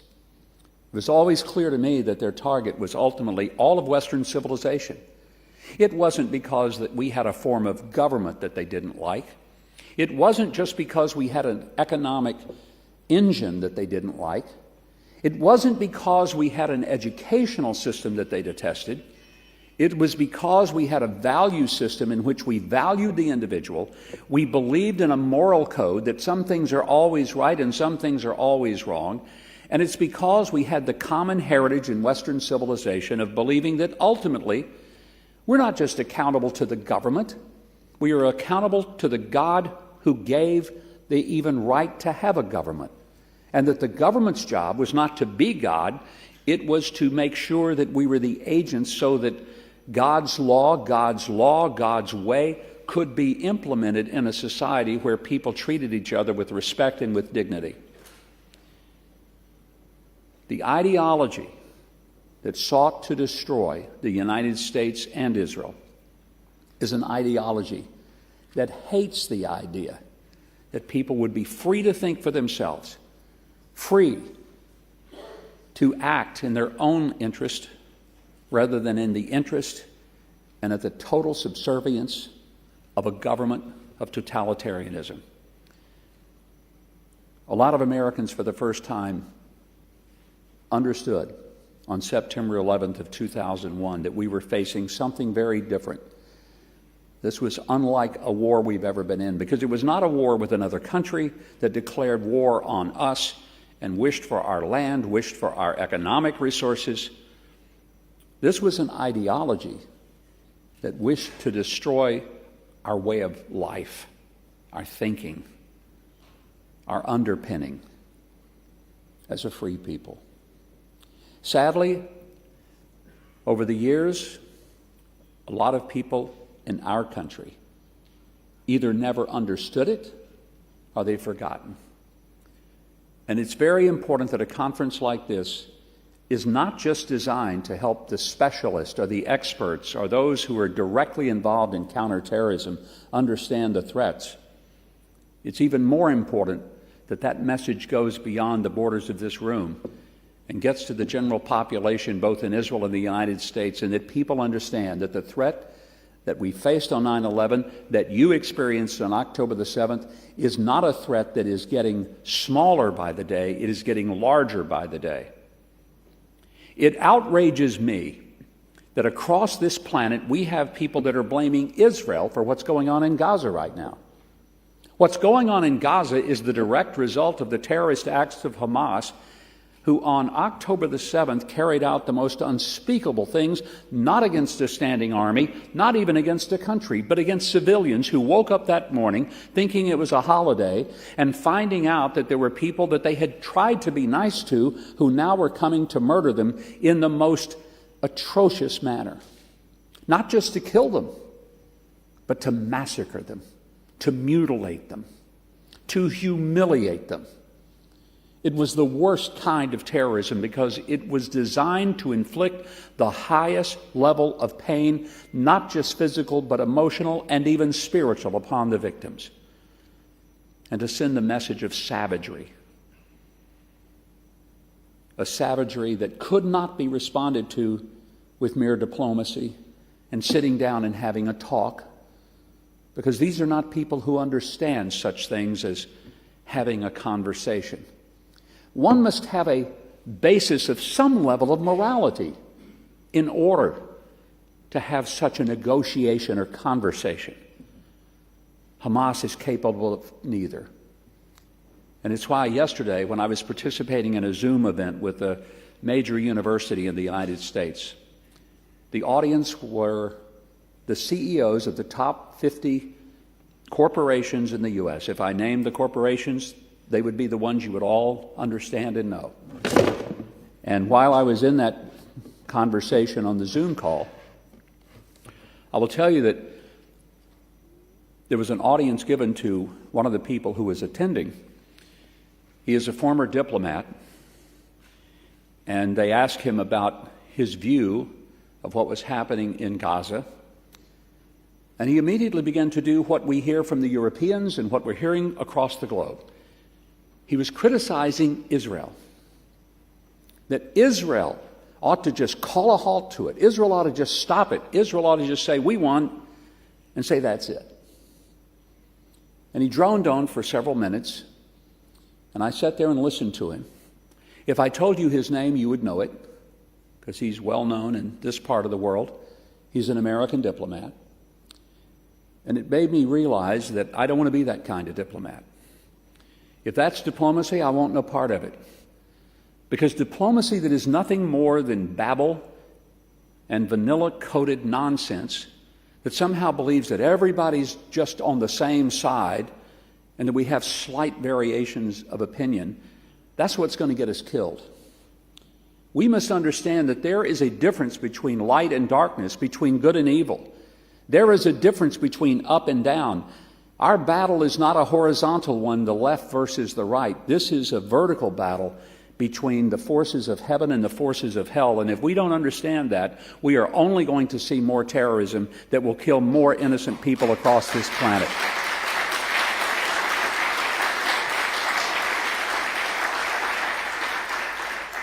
And so when he finished and he had completed his essentially blaming Israel for the prolonged war in Gaza, they finally turned to me and said, would I like to respond? And I was thinking, boy, would I.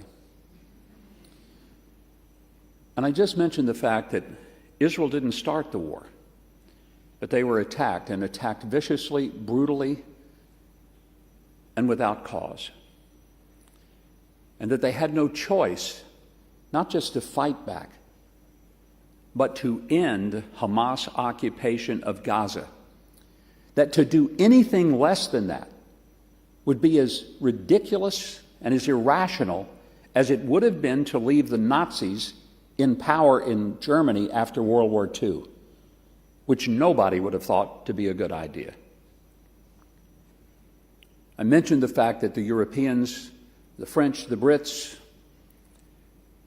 the Dutch, and even non-Europeans like the Canadians have taken a direction that makes no sense. It's a direction that says Israel needs to end this. And I'm thinking, why don't we say it like it is? Hamas needs to end this, and should have ended it on October the 8th, should have never started it on October the 7th. But now that they have, and now that they won't surrender, there is no choice but to make sure that, in the words of President Trump, as he has consistently said with great clarity, Hamas has no future, it has no business thinking it will ever be able to exist in Gaza again. And that not a few, but all of the hostages need to be released, and released immediately. This is what must happen.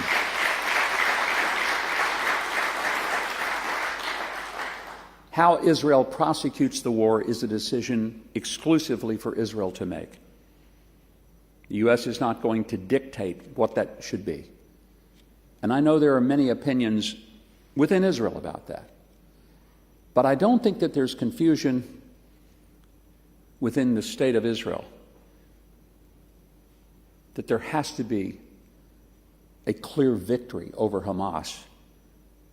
For if they believe, rightly or wrongly, but if they believe that they have achieved even a modicum of victory, it only will invite more October 7ths and more hostages being taken, because they will know that even at great cost to their own people, for whom they have no respect, who they will put in the midst of harm's way intentionally, it's just the cost of doing business for them.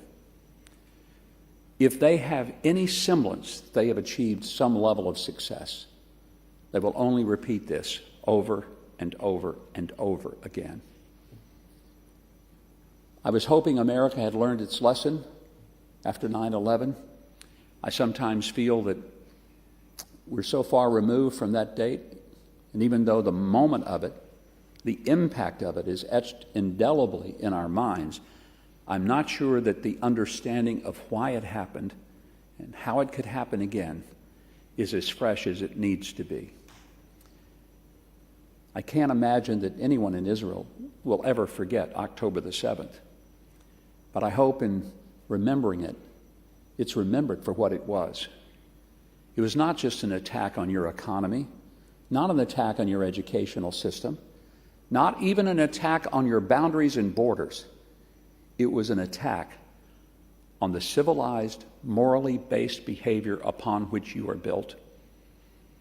And even if they could take your land, and even if they could take every last penny that is possessed by any individual or business in this country, it would not satisfy the savages, the monsters who did what they did, because they're not interested in a coexistence. They're interested in you not having an existence. We never, ever can forget that. On 9/11, when the first airplane, which was American Flight 11, hit the North Tower at exactly 8:46 that morning, Eastern Time, the Port Authority of New York advised the people in the South Tower to stay at their desk and just to sit tight. The director of security for Morgan Stanley, which was located in the South Tower, would have none of that. The director of the security for Morgan Stanley was a gentleman by the name of Rick Rescorla, a Vietnam War veteran, who now directed the security for the 2,700 employees of Morgan Stanley. And he told them, we're going to evacuate. He grabbed a bullhorn, a walkie-talkie, and a cell phone, and he began leading 2,700 staff members of Morgan Stanley down the staircases and out the building to evacuate them. To keep them calm, he sang some songs from his childhood, old Cornish songs, just to keep the spirit as bright as he could. He escorted 2,700 of those employees down to the exits and out the building. And then, as we all know what happened, the plane then hit the South Tower, where they were and would have been had Rick Rescorla followed the advice of the Port Authority and left them at their desk. Rick Rescorla, after he got all 2,700 people out of the South Tower, was last seen going back into the building and up the staircase to see if there were any stragglers that he needed to get and help escort them out of that building. He was never seen again. He gave his life looking for the last of those for whom he was responsible. A true, absolute hero of the day. 2,700 people went to their families that evening that would not have, apart from the fact that Rick Rescorla gave his own life to protect them. I don't know what has happened to those 2,700 people, how many children they had, how many grandchildren they have had, what careers they have enjoyed since then. But I know this, that whatever they experienced in the 24 years since 9/11, they would not have experienced it had Rick Rescorla not understood that that first airplane was not the last mark of terrorism they would see. I hope that the result of this conference, the result of even the Institute itself, is a clear understanding that just as 9/11 was not the last attack that America will see, that October 7th is not the last attack that Israel will see. Israel is in a very precarious position because of its location and because there are so many people who are lined up around the planet to blame you, to accuse you, and for that matter, to annihilate you. One thing Americans learned after 9/11 was that we got to the point where we didn't care whether other nations of the world liked us. What we cared about was surviving and thriving again. And despite all of the pressure that you may be feeling and facing, whether it's from the Europeans who ought to be on your side, or whether it's from entities around the world or university campuses around the world who wave ridiculous flags without having a clue what they're waving, who give chants without having a semblance of an idea what river and what sea they are hoping will be free. I hope that Israel never forgets that the job that you have as a nation is that we have in the United States. It is not to live our lives so that people like us. It is not to live our lives so that people are considerate of us or they agree with us. It is to live our lives so that we have a life to live and we're willing to fight our enemies to the death to preserve our families, our children, our futures, and our future. That's what we must fight for. Thank you, and God bless you all.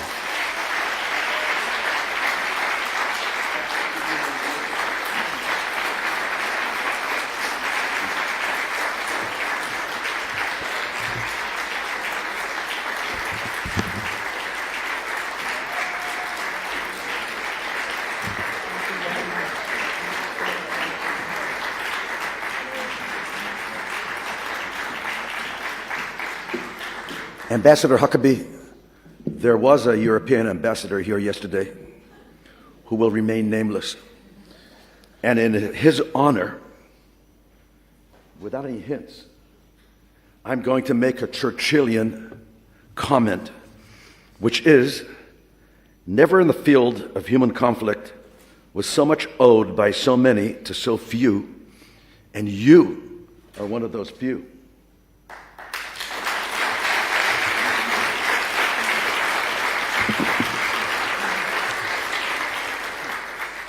And now we're going to gather here for a moment of silence. I am going to ask these four gentlemen over here to join us. You four, please join us. Please join the ambassador. We're going to have a moment of silence here, and then we're going to follow with the national anthems of the United States of America, followed by our national anthem, Hatikva. It's going to be sung by Lee Ganor. I don't know if you recognize that name, Ganor. I think she's related in some way to the president, but are you? Yeah. You are, okay. His daughter. And she's going to be accompanied by Sapir Brian and Idan Tendler. Okay, we are now going to begin our moment of silence.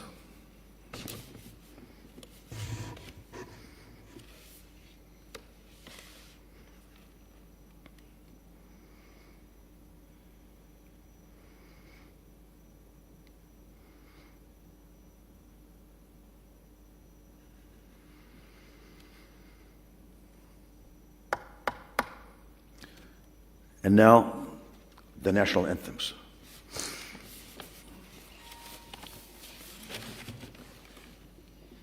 Oh, say, can you see by the dawn's early light what so proudly we hailed at the twilight's last gleaming, whose broad stripes and bright stars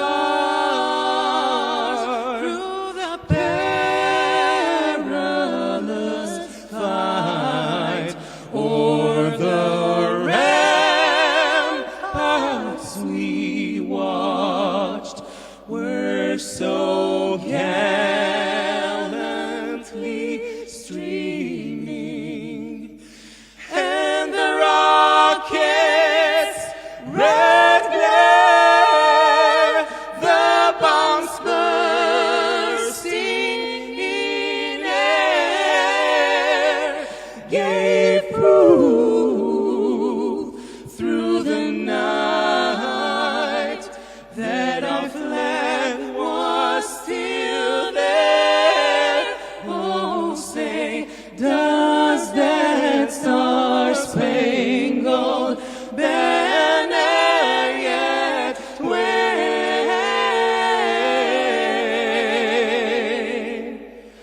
o'er the land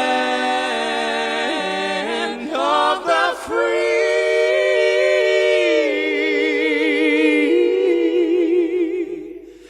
and the home of the brave, the brave.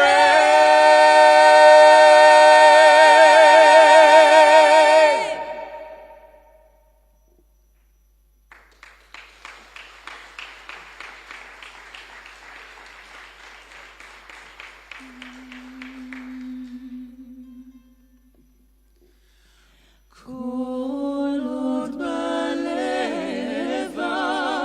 פנימה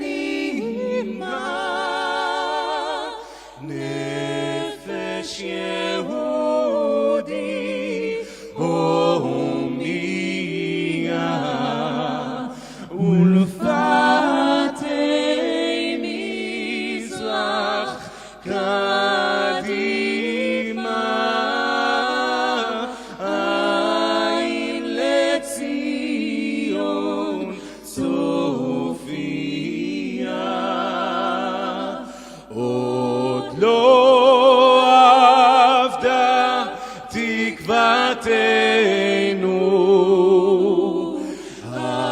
התקווה בת שנות 2000 להיות עם חופשי בארצנו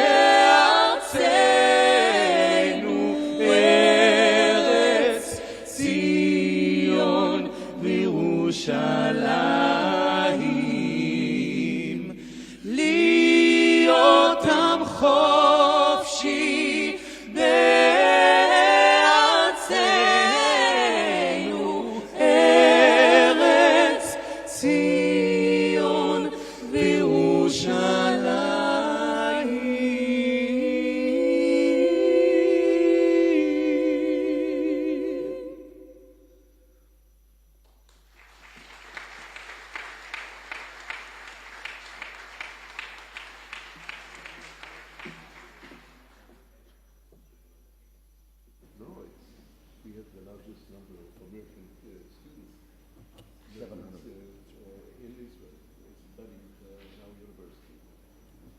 You may be seated, folks.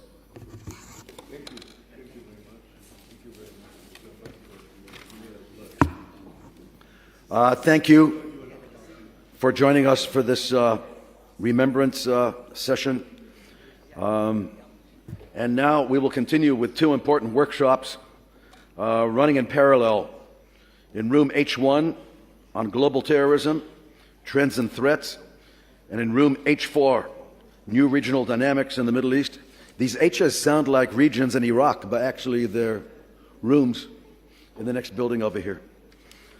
All right, so at lunch we'll be at 12:45, and at 1:45 we have more workshops, and at 4 o'clock we have our session where we wind everything up. Thank you.